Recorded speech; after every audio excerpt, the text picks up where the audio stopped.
Welcome to another edition of the Big News Roundup. I'm Bill Thomas, and here's what's happening right now. Ilhan Omar's terrorism video sparks outrage on the internet. Fraud-plagued Governor Tim Walz faces a hostile grilling on Capitol Hill. Virginia Governor Abigail Spanberger refuses to hand ICE a violent illegal alien accused of murder. And Dr. Evil receives a special prize from Canada. All this and a bunch more, it's coming up right now on the Big Roundup. We have a great deal to share with you today, and we begin with this.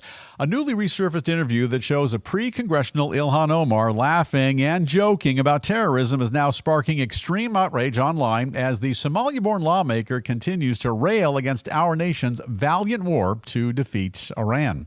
So, the now viral video clip was resurrected by a conservative social media group who managed to pluck it from a sit-down interview she did way back in 2013. During the brief conversation, a grinning Omar giggles repeatedly as she reflects on her time as a college student at North Dakota State University, where apparently one of her favorite classes, get this, was the one that taught her all about terrorism. I said it first right here on this program. That woman is a terror. When the interviewer then jokingly asks Omar if the class had a lab component as part of the course, the lawmaker answers by joyfully explaining instead that its main focus was on the ideology of well-known terror groups such as Al-Qaeda, Hezbollah, and more. As can be expected, a large number of Americans are reacting with complete revulsion to the ill one's casual, flippant, and quite frankly, repugnant attitude toward violent terrorists who are responsible for the deaths of thousands of innocent people worldwide. But so outside of that, she's a real swell kid. In particular, they point to what they call the great pride Omar takes when she nonchalantly talks about terrorists, compared to the angry face she puts on whenever she discusses the USA. Among other their biting comments that the lawmaker took the course for training purposes, that she's nothing more than a pirate who's plundering our country by supporting massive fraud by her fellow Somalis, and that she should be deported and removed from the U.S. as soon as possible before she causes any further harm to our nation. Too late. For her part in the interview, Omar defends herself by pointing out how sound bites and sensationalized media can often be misleading. Maybe so, honey, but facts are not misleading. In the meantime, she's now ramping up her attacks on the Trump administration's military campaign against Iran, accusing them of stranding Americans in the Middle East and saying that they should have a much better plan in place before they ever started a war. And newsflash, we didn't start a war. Iran did. How do you fit that much dumb into one tiny little head? And final thought, and this is the News Roundup Lowdown. Here's the way it all pans out. Terrorism, it comes in a variety of shapes and sizes, flavors and colors, and in her quest to learn all about the big T, terrorism, my little bucket of Somalia-born sunshine even took a college class on the big hot topic. Good for her. Now, when I was off at college, I studied philosophy, law, history, and literature. Other folks study medicine, art, engineering, business, and more. Ilhan Omar, on the other hand, is a bit more crafty and clever. And as a college co-ed, she was thinking outside the box and getting all learned up on terrorism. No, wrong box, Editor Pranov the Magnificent. Off with that. In case you missed it, Ms. Omar came to us from a third world war-torn country with a massive poverty rate, limited income, nobody gets rich over there, and they say food is kind of hard to come by in that part of the world as well. Unsavory Somalia. Yeah, no Taco Bell's, KFC, or Wendy's, and good luck trying to find a Starbucks with a drive-thru in that corner of the planet. Here in the States, to her credit, she worked hard, got some school learning under her little belt, found herself a fancy, well-paying government job, and in no time at all, she began to show her true colors. It's all about the terror. With her background in terrorism, she pushes for sanctuary policies, encourages rioting and violence in the streets. You saw it unfold, so did I, while putting the safety of law enforcement at risk. And by now, we all know about the tons of fraud in her 5th district in Minnesota. And simply because the weekend, it's almost here, I'm being nice today, and I won't bring up the $30 million she miraculously stumbled upon in her prestigious, fraud-riddled community. Again, terrorism comes in many shapes, sizes, flavors, and colors. All right, switching things up now and pivoting to Capitol Hill, where embattled Governor Tim Walz. Yeah, Tim is finally facing the music, answering for his failure to contain Minnesota's staggering fraud scandal by heading to Washington, taking the stand and testifying before Congress. Timmer, come on down, son. Let's have a little chat. Amid repeated accusations that he's not entirely telling the truth, just a few hours back, Walz was grilled repeatedly by angry Republicans on the House Oversight Committee over his utter failure to safeguard taxpayer money. That's your money and my money as well.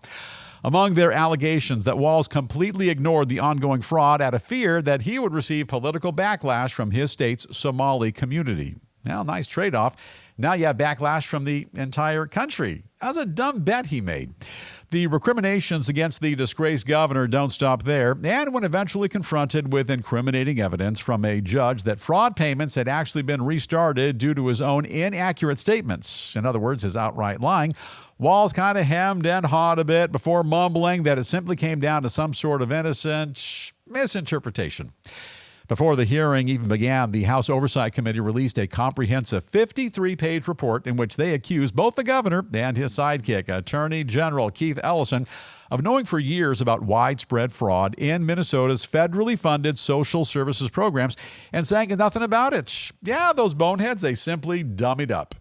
Furthermore, the report accuses the two of deliberately lying to the American people concerning what they knew about the rampant fraud, of failing to take any meaningful action to stop it once they found out about it, and of intentionally retaliating against any whistleblowers who had the courage to raise concerns. For his part, Walz claims he did everything in his power to put an end to the schemes. Really, he didn't. And he's blaming the federal government for getting in his way. Says the people of Minnesota, they've been singled out and targeted for political retribution at an unparalleled scale. That his ongoing intention is to prosecute every single fraudster he can get his hands on, and that he's been wanting to work hand in hand with the Trump administration to do so, but says the immigration surge has simply gotten in the way. Well, there you go, and blame somebody else. Final thoughts, and this is the News Roundup Lowdown. Here's the way it's all panning out, and as you know, life kind of happens in stages. Stage one, the fraud in Minnesota is discovered. We all start talking about it. We come to the conclusion that as taxpayers, you and I, we're the ones who are getting gypped, and everyone demands answers. Stage two, we turn to the honorable and trustworthy Minnesota Governor Toxic Tim for an explanation, and when we're stonewalled, we ask the feds to jump in and demand accountability. Happening right now, step three. The alleged guilty party was just grilled by the grown-ups in Washington, and he was told to state his business. In other words, hey, what happened? How? Why? You got to love Toxic Tim's explanation as well. And he says it all comes down to a misinterpretation. Well, it's mighty convenient, but it's absolutely ludicrous. You can misinterpret a text message, body language, or instructions on how to fix a transmission in a 94 Dodge pickup truck. In reality, however, you can't misinterpret explicit court-ordered rulings. Now, for those who've been leaving us comments and by the thousands wondering when Tragic Tim is going to be perp-walked, after today's testimony, that shouldn't be too much longer now. And here's the long-awaited preview of Tim in the Joint. Editor Pranoff, show us some love. Now, if you look real close, you'll see the prison ID number, and I think it says inmate number 9 billion. And hold that shot, if you would, please, Pranoff. The prisoner ID number might actually be 9,000, and if it is, I apologize. It's my fault. And if I got it wrong, I think that's what they call a misinterpretation. Turning now to a disturbing story involving another disturbing story involving an outspoken Democratic governor, her far-left radical sanctuary state policies, and a violent illegal alien who's accused of randomly murdering an innocent American mom. It all happened at a local bus stop. According to reports, Virginia Governor Abigail Spanberger vowing to play hardball with ICE, that's Immigration and Customs Enforcement, and refusing to allow them to take custody of a 32-year-old illegal immigrant from West Africa. This guy's been charged with recently stabbing that 41-year-old mom to death after she stepped off a bus just outside of Washington, D.C. So that alleged culprit has an extensive rap sheet full of violent crimes, and since he snuck into our country more than a dozen years ago, he's been arrested, check this out, more than 30 times. However, in nearly every case, those charges were somehow dropped by the prosecuting attorney, and he was let out of jail every time. And let that sink in for a minute. There's something really terribly wrong happening with our system. In the meantime, authorities from the Department of Homeland Security have already filed an official immigration detainer against the suspect, and they're now urging Spanberger, the governor, to honor their request and refrain from letting the alleged monster back out into our neighborhoods once again. Nevertheless, while that might appear to be common sense, Spanberger and her far-left cronies have an entirely different view on the matter.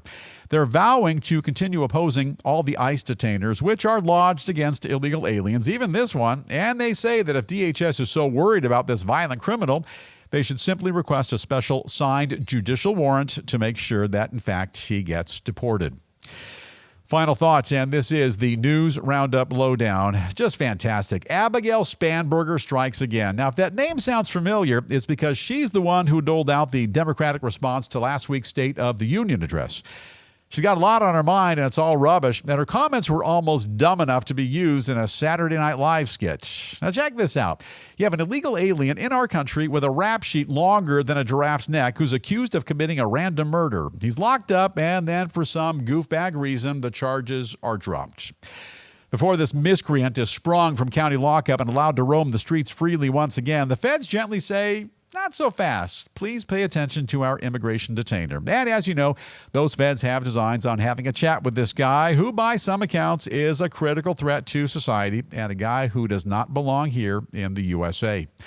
Unfortunately, dear Abby, Governor Spanberger says you ain't getting no cooperation from us. Now this Hormel Governor Abby Cake Spanberger, she's a disgrace to her community. She's absolutely clueless when it comes to law and order, public safety, and common sense. It's a great tragedy in some parts of our country right now where everything good seems to be bad, and all that was bad is now, for some bizarre reason, good. Good job there, Governor. Scooting along now to a couple of additional headlines we're also keeping a very close watch on here in the News Roundup newsroom. And leading off, several breaking developments concerning the battle against Iran, something we're following very carefully.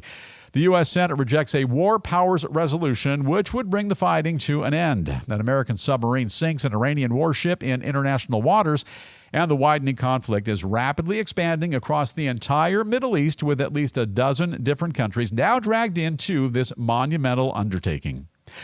Moving along, the U.S. military announcing they're now launching military operations in South America as well. They say American troops are currently working alongside armed forces in Ecuador as part of a campaign to wipe out designated terrorist organizations that are running drugs throughout that entire region. And a bit of shocking news from the UK. 3 men directly connected to Britain's left-leaning Labour Party have just been arrested on charges of spying for Communist China. Those suspects including the partner of a member of the British Parliament as well. China, we're watching you, and very carefully. And now, at long last, a quick gander at a bit of showbiz news, some breaking showbiz news at that. We kick things off today with a major announcement concerning a groovy prize for the one and only Austin Powers. In recognition for creating a bunch of classic big screen characters ranging from Shrek to Dr. Evil, legendary comedian Mike Myers now set to receive the prestigious Icon Award from Canada's TV and Movie Academy. Now, look, that's absolutely adorable. Canada wants to be like the grown-ups right here in Hollywood, California, and they have their very own pretend Academy Awards. And nobody is more deserving of an award than this guy, the legendary Mike Myers. No, Editor Pronoff, that's the wrong Mike Myers. That's the Michael Myers from those goofy Halloween movies. Give me a break now. Give us the real deal. Now, this Mike Myers is the one who has that fabulous and infectious evil laugh. And Editor Pronoff, do your magic. I like that. It's also kind of creepy. And what the heck, congratulations on the big awards. And what do we have next? We'll move along now to an extremely rare appearance by a reclusive former child star who's just been spotted joining a boatload of sharply dressed celebrities at this year's Fashion Week in Paris. Sharp dressed man, like that ZZ Top song. Sporting the casual sweater and blue jeans as if he just returned from a trip to his local thrift store. None other than Macaulay Culkin, stirring up the crowd and taking a prime seat in the front row right next to a gorgeous supermodel. That's what you do when you're Big Mac. It's hard to believe that's actually Macaulay Culkin from the Home Alone movie, and I sort of kind of thought he was still 9 years old. But apparently he's all grown up and hanging out with all the pretty people in France. We're all Big Mac fans. Also, he's a dapper-looking guy who's graced the runway, if you didn't know this, in previous semesters. And I've always said, as a model, Macaulay Culkin makes a great former child star. And with that, time to call it a wrap on the big news roundups. Have an awesome day today. Yeah, the weekend's almost here. Please stay safe. If you haven't done so already, don't forget to hit that subscribe button. It's right there. And with that, we're going to dim the lights, fade to black, and we'll see you right back here next time for another episode of the Big News Roundup.